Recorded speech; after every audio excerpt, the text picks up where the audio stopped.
অবশেষে বাংলাদেশ কি চলে যাচ্ছে ব্ল্যাক লিস্টে? বন্ধ হয়ে যাবে কি বাংলাদেশিদের ইতালিতে আসা? আসসালামু আলাইকুম, স্বাগতম সবাইকে তারেক ব্লগের নতুন একটা ভিডিওতে। আশা করি সবাই ভালো আছেন। আপনারা এই গতকালকে দেখছেন যে একটা নিউজ পাবলিশ হয়েছে, যেটা ভাইরাল, পুরো মানে একবারে ভাইরাল হয়ে গেছে বাংলাদেশে। যে কথাগুলো বাংলাদেশিদের জন্য ইতালির যে প্রাইম মিনিস্টার জর্জো মেলোনি, সে যে কথাগুলো বলছে বাংলাদেশিদের জন্য, কিন্তু সে যে কথাগুলো বলছে এগুলো কোনো ইউটিউবার বা নিউজ পোর্টাল বা কোনো সোশ্যাল মিডিয়া গুছিয়ে কিন্তু সম্পূর্ণ বিষয়টা আপনার সামনে বা আপনাদের সামনে প্রেজেন্ট করেনি। কারণ আমি নিজেও এগুলো নিয়ে একটু রিসার্চ করছি, আমি অনেকগুলো ভিডিও টিডিও দেখছি, এরকম কিছু পাইনি। শুধু একটা মাত্র নিউজের কিছুটা পাইছি, সেটা হচ্ছে ঢাকা পোস্ট থেকে একটা আর্টিকেল পাবলিশ হয়েছে, সেখান থেকে কিছুটা দেখতে পারছি। যাই হোক, আমি যে ভিডিওটা নিয়ে আসছি এই ভিডিওটাতে আপনি সবকিছু মানে শুরু থেকে কম বাক্যে অল্প কথায় শুরু থেকে আমি চেষ্টা করবো যে সম্পূর্ণ বিষয়টা আপনাদের বুঝিয়ে দেওয়ার, যে ইম্পর্টেন্ট যে জিনিসগুলো আছে। তাই এই ভিডিওতে থাকতেছে 5টা প্রশ্ন। এই 5টা প্রশ্নের মাধ্যমে আমি আপনাদের ফুল বিষয়টা ক্লিয়ার করে দেবো যে শুরু থেকে একবার শেষ পর্যন্ত কি থেকে শুরু হয়েছে আর কোথায় যায় শেষ হচ্ছে। চলেন চলে যাই মেইন 5টা প্রশ্নে। প্রথম প্রশ্নটা থাকতেছে, কেন বাংলাদেশ এখন টার্গেট পয়েন্টে? দ্বিতীয় প্রশ্ন, কিভাবে ইতালির সরকার জানলো যে আমরা 20 লাখ টাকা খরচ করে ইতালিতে আসি? তৃতীয় প্রশ্ন, ব্ল্যাক লিস্টে যাওয়ার প্রধান কারণ কি? চতুর্থ প্রশ্ন, যেসব বাংলাদেশি বিগত 3 ফ্লুসিতে ইতালিতে এসেছে তাদের কি কোনো ধরনের সমস্যা হবে কিনা বা তারা কোনো সমস্যার সম্মুখীন হবে কিনা? আর পঞ্চম প্রশ্ন, সর্বশেষ ইতালির সরকার কোন হুমকি দিল বাংলাদেশিদের জন্য বা কোন হুমকিটা দিয়ে দিছে বাংলাদেশিদের? কেন বাংলাদেশ এখন টার্গেট পয়েন্টে? বাংলাদেশ শুধু এখন থেকে টার্গেট পয়েন্টে না, তার টার্গেট পয়েন্টে গেছে আরো বিগত কিছু মাস আগে, যখন থেকে বাংলাদেশিদের ভিসা দেওয়া ডিলে করে দিয়েছে, যে লেন্থি করে দিয়েছে। যে আগে আপনারা দেখছেন যে অল্প সময়ের ভিতরে কিন্তু বাংলাদেশিরা ভিসা পাইছে, যে নুলস্তা জমা দেওয়ার 2 সপ্তাহ, ইভেন অনেকে 1 সপ্তাহ পরে কিন্তু ভিসা পেয়ে গেছে। আর এখন সেই ভিসা গুলো কিন্তু 7 মাস 8 মাস পরে দিচ্ছে, এটা আপনারা দেখতেছেন জুন মাস থেকে শুরু করে। আর এর কারণ তো আপনারা জানি না জানেন কিনা, যে শুধু বাংলাদেশ না, বাংলাদেশ, পাকিস্তান, শ্রীলঙ্কা এন্ড কঙ্গো, এই কয়টা দেশকে কিন্তু সেমি ব্ল্যাক লিস্টে ফেলানো হয়েছিল, যে মানে ভিসা গুলো উদার ভাবে দেওয়া হবে না, অনেক পর্যবেক্ষণ করে বা অনেক কথা মাথায় রেখে বা সব ডকুমেন্ট ভালো করে কন্ট্রোল করে ভিসা দেওয়া হবে। তার ভিতরে কিন্তু বাংলাদেশের নামটাও ছিল। কারণ হচ্ছে যে আমাদের যেহেতু স্বভাবটা অনেক ভালো, আমরা রিসিট থেকে শুরু করে যে নুলস্তা অ্যাপ্লাইয়ের যে রিসিট, সেই রিসিট থেকে শুরু করে নুলস্তা পর্যন্ত কিন্তু আমরা ফেক করছি বা ডুপ্লিকেট করছি, যে কারণে তারা একটা ইনকোয়ারিটি করছিল, যার মাধ্যমে আর কি বাংলাদেশকেও মানে প্রবলেমের ভিতরে পাইছে, যে তারা এই জায়গায় প্রবলেম করতেছে বা ডুপ্লিকেশন করতেছে বা ডকুমেন্ট ডুপ্লিকেট করতেছে, যে কারণে কিন্তু বাংলাদেশিদের ভিসা দেওয়া ডিলে হয়ে গেছে। তা শুরু এই এইখান থেকে হচ্ছে শুরু। আর কেন এখন বাংলাদেশ মেইন টার্গেটে আছে? কারণটা হচ্ছে যে বাংলাদেশ থেকে যেসব মানুষ আসে সবচাইতে বেশি টার্গেট পয়েন্টে যাওয়ার কারণ সিজনাল ভিসার কারণে। যে অনেকে সিজনাল ভিসায় আসার পরে পাসপোর্ট ফেলে দিচ্ছে, এই জায়গায় এসে ইলিগাল হয়ে যাচ্ছে। আর এই সবের ভিতরে সবচাইতে যে মেইন পয়েন্ট গুলো দেখাচ্ছে, যে মেইন সিটি গুলো দেখাচ্ছে বা রিজন গুলো দেখাচ্ছে, সেগুলো হচ্ছে কাম্পানিয়া, সিসিলিয়া, পুলিয়া, এইসব সাইডে আর কি বেশি দেখাচ্ছে, কারণ যে এইসব সাইডে এগ্রিকালচার বা সিজনাল সেক্টর বেশি। তাই এই সিজনাল সেক্টরে মানুষ এসে বা সিজনাল ভিসায় এসে মানুষ কি করতেছে, যে এখানে এসে পাসপোর্ট ফেলাই দিচ্ছে, আর পাসপোর্ট ফেলাই দিয়ে এই জায়গায় ইলিগাল হয়ে যাচ্ছে। এখন ইতালির সরকার বাংলাদেশিদের ফুলুচ্ছি দিচ্ছে বা অন্য অন্য দেশগুলোকে ফুলুচ্ছি দিচ্ছে, যাতে এই জায়গায় মানুষ লিগাল ভাবে আসতে পারে, লিগাল ভাবে ওয়ার্ক করতে পারে বা কাজ করতে পারে, এবং এই দেশের সরকার জানি ট্যাক্স পায়, আর ভিতরে যে অবৈধ মানুষ আছে সে অবৈধ মানুষ জানি কমে যায় দিন দিন। এই কারণে ফুলুচ্ছির মাধ্যমে লোক আনতেছে, কিন্তু এই জায়গায় ফুলুচ্ছির মাধ্যমে আরো বেশি মানুষ ঢুকতেছে, মানে বেশি প্রবলেম ক্রিয়েট হচ্ছে এই ফ্লুসিটা দেওয়াতে, কারণ যে এই জায়গায় মানুষ আসার পরে ইলিগাল হয়ে যাচ্ছে। আপনারা দেখছেন যে ইতালি তো এমনিতেই ভিসা কম দিচ্ছে বাংলাদেশিদের বা বাংলাদেশের জন্য, বা বাংলাদেশে ইস্যু কম হচ্ছে ভিসা, কিন্তু এই জায়গায় আসার পরও তারা কোনো কন্ট্রাক্ট করতেছে না। অনলি 3% কোম্পানিয়াতে কন্ট্রাক্ট হয়েছে এই গত বছরের যে জরিপটা ছিল সেই জরিপে। আমি আপনাদের এই যে এই আপনি টেবিলটা দেখে নিতে পারেন, হয়তোবা আমার সাইডে শো করতেছে এখন, যে আপনি এই টেবিলে দেখে নিতে পারেন যে ফুল রেজাল্টটা, যে কতজন আসছে 22, 23, 24-এ। ভিসা পাইছে, কতজন কন্ট্রাক্ট করছে সম্পূর্ণ এখানে দেওয়া আছে। কারণ যে এতগুলো যদি বলতে যায় ভিডিও অনেক লং হয়ে যাবে, আপনি অধৈর্য হয়ে যাবেন। এই জন্য আপনি পজ করে এই জায়গা থেকে এই টেবিল গুলো থেকে দেখে নিতে পারেন। তারপরে এই জায়গায় মানুষ আসার পরে অনলি 3% মানুষ কন্ট্যাক্ট করতেছে এই কাম্পানিয়া যে সাইটটা আছে এই সাইডে। আর 100 জনের ভিতরে যদি 3 জন মানুষ কন্ট্যাক্ট করে, তাহলে বোঝেন যে আপনি 97 জন ইললিগাল হয়ে যাচ্ছে প্রত্যেক 100 জনে। শুধু এই না, আরো অনেকগুলো বিষয় আছে যে এটা যে শুধু কৃষি ক্ষেত্রে হচ্ছে বা সিজনাল ক্ষেত্রে হচ্ছে তা না, স্পন্সর ক্ষেত্রে আছে। কিন্তু জিনিসটা এই জায়গায় যে সরকার আছে, সরকারের নজরে পড়ছে যে যে সিজনাল গুলো আছে এইগুলো বেশি এই প্রবলেম গুলো ক্রিয়েট হচ্ছে। কিভাবে ইতালি সরকার জানলো যে আমরা 15-20 লাখ টাকা খরচ করে ইতালিতে আসি? এর মেইন কারণ কিন্তু আমরা নিজেরাই। কারণ যে অনেক ব্লগাররা কিন্তু যখন একটা কন্টেন্ট ক্রিয়েট করে তখন কিন্তু ওই জায়গায় উল্লেখ করে দিচ্ছে বা বলতেছে, যেটা ট্রান্সলেট করে এই জায়গায় কিন্তু সরকার, যেহেতু আমাদের উপরে অলরেডি একটা ইনকোয়ারি বইছে গত বছর, যে যেখান থেকে ভিসা দেওয়া একটু লেন্থি হয়ে গেছে, তখন থেকে কিন্তু আমাদের ইনকোয়ারি চলতেছে যে আমরা যেসব ব্লগাররা এখানে আছে ইতালিতে, তারা যে কথাগুলো বলে এগুলো ট্রান্সলেট করে দেখতেছে। তার চাইতে সবচাইতে বড় বিষয়টা হচ্ছে আমরা যখন আন্দোলন করছি। কারণ যে বাংলাদেশে যখন ভিসা লেন্থি দেওয়া শুরু হলো তখন আন্দোলন করা হয়েছে, যেখানে কিন্তু ওই আন্দোলনের ভিতরে বলা হয়েছে যে আমি এতগুলো টাকা দিয়ে ইতালির ভিসার জন্য অ্যাপ্লাই করছি বা নুলস্তার জন্য অ্যাপ্লাই করছি, কেন আমাকে নুলস্তা দেওয়া হচ্ছে না, কেন আমাকে ভিসা দেওয়া হচ্ছে না। কারণ যে এই বিষয়টা নিয়ে যদি আপনারা ঘাটেন, এখনো ফেসবুকে দেখতে পারেন যে অনেকগুলো লাইভ আছে যে জায়গায় অ্যাম্বাসেডর বলছিল যে কল টু দালাল, টক টু হিম, এরকম কিছু মানে ওয়ার্ড সে ইউজ করছিল, মানে সাউডলি, ঠিক আছে, যারা আন্দোলন করছিল তাদের সাথে।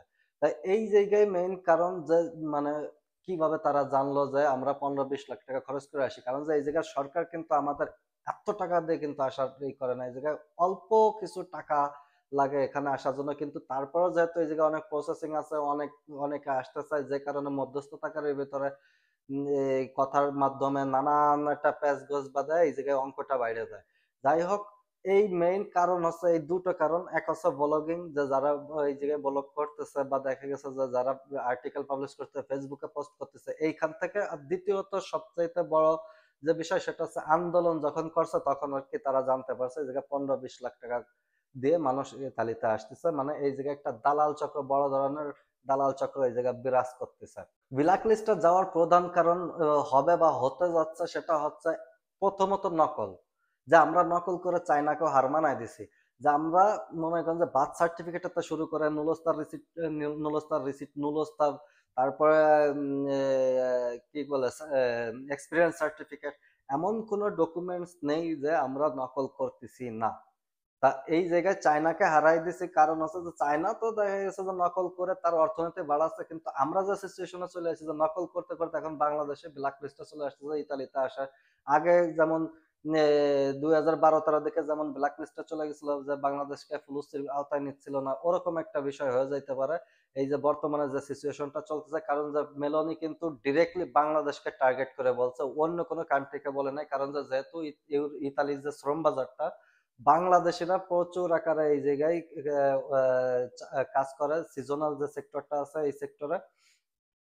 আর দেখা গেছে যে লিবিয়া থেকেও যে মানুষগুলো আসতেছে অবৈধ, লাস্ট 5 মাস ধরে তারা যেটা পর্যবেক্ষণ করছে, সেখানেও বাংলাদেশের নাম্বার সবচাইতে উপরে। মানে ইলিগালের দিক দিয়ে বাংলাদেশ বর্তমানে ইতালির চোখে সবচাইতে উপরে আছে আলহামদুলিল্লাহ, কোনো কিছুতে উপরে থাকতে পারুক না পারুক।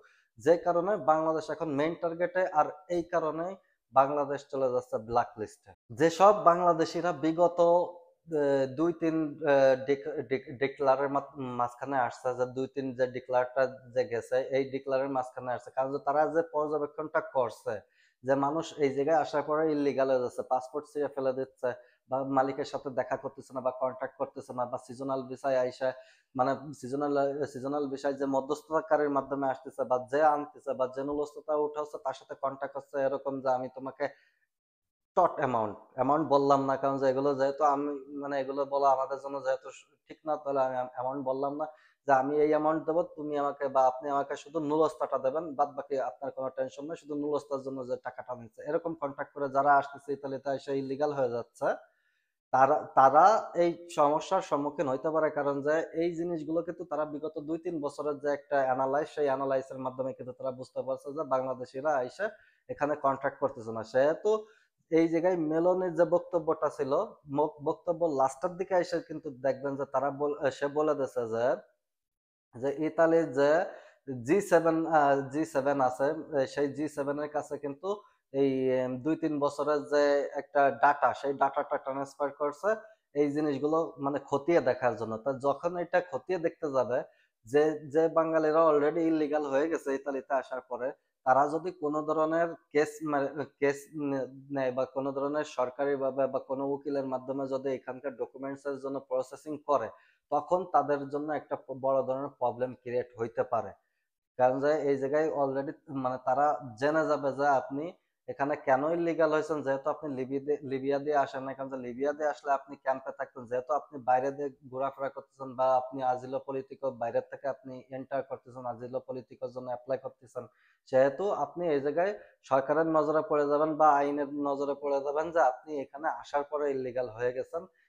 সেই ক্ষেত্রে বা দেখা গেছে যে আপনার যদি কোনো ডকুমেন্টস থাকে এই 2-3 বছরের ভিতরে, বা আপনাকে যদি ট্র্যাক করা সম্ভব হয় বা ট্র্যাক করার কোনো কিছু যদি ওরা পাওয়া যায়, সেই ক্ষেত্রে আপনার জন্য বড় ধরনের একটা হুমকি হয়ে যেতে পারে ইতালিতে থাকা। এই ধরনের মানে আমার জাস্ট একটা ধারণা, কিন্তু এরকম কিছু একটা হতে যাচ্ছে যেটা আমরা এখনো ফুল ক্লিয়ারলি বুঝতে পারতেছি না। কারণ যে এই আইন যা পাশ হবে এই কয়েকদিনের ভিতরে পাশ হয়ে যাবে, যেটা মেলোনিও বলে দিয়েছে যে 13 থেকে 15 তারিখের ভিতরে তারা এই কোনো একটা বড় ধরনের পদক্ষেপ নিতে যাচ্ছে এই বাংলাদেশিদের জন্য, বা বাংলাদেশের যারা ফুলুসির মাধ্যমে আসতেছে বা আসতে যাচ্ছে তাদের জন্য। আর সর্বশেষ যে কথাটা সেটা হচ্ছে যে ইতালির সরকার বাংলাদেশিদের কি হুমকি দিল ফিনিশিং এ।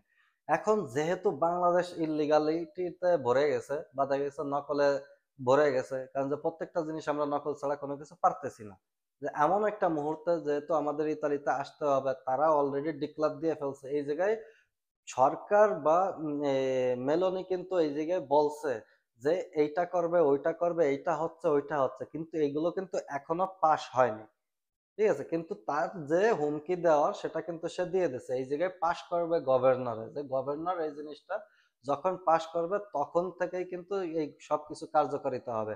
কিন্তু তারপরও সে গভর্নরের কাছে আপিল করতেছে বা দেখা গেছে অ্যাপ্লাই করছে যে এ, এখন থেকে যারা আসবে তারা আসার আগে তাদের কন্ট্রাক্ট থাকতে হবে। যেমন না যে বর্তমানে যে সিস্টেমটা চলতেছে সেটা হচ্ছে যে লা সেভারাসিওনে দিয়ে ক্লিক ডের আগে আর কি ফর্ম ফিল আপ করে তারপরে ক্লিক ডের দিনে ক্লিক করতে হবে। যেটা হচ্ছে আপনি প্রে প্রমিস বলতে পারেন, যে আমি প্রমিস করতেছি যে এই লোকটা আসলে বা এই লোকটা ইতালিতে আসার পরে তাকে আমি এই কন্ট্যাক্ট করব, এই ঘন্টা সে কাজ করবে, এই তার বেতন থাকবে, এইগুলো আপনি একটা মানে মালিক প্রেফেক্তুরাকে বা ইতালিয়ান সরকারকে পরামর্শ করতেছে যে এই লোকটা আসার পরে আমি এই ফ্যাসিলিটি তাকে দেব।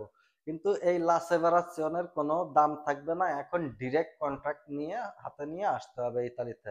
যেমন সে বলে দিয়েছে যে chi ha il contratto può entrare in Italia, che o deve entrare con il contratto di lavoro।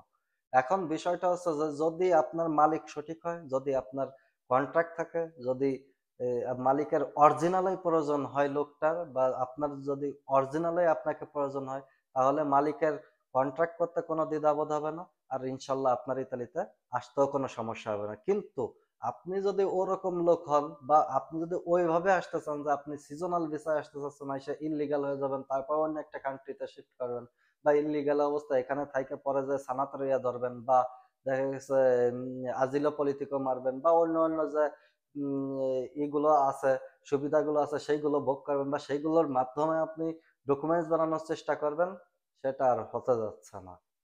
এইখানেই বাংলাদেশিরা সম্পূর্ণভাবে ধরা। আর পরবর্তীতে যে ডিক্লার গুলো আসবে, আমার ধারণা অনুযায়ী, মানে আমার ধারণা বলতে 95% বাংলাদেশ ব্ল্যাক লিস্টে চলে যাইতে পারে। তো আজকে এই পর্যন্তই, নেক্সট ভিডিওর আমন্ত্রণ জানিয়ে এখানে শেষ করতেছি। আল্লাহ হাফেজ।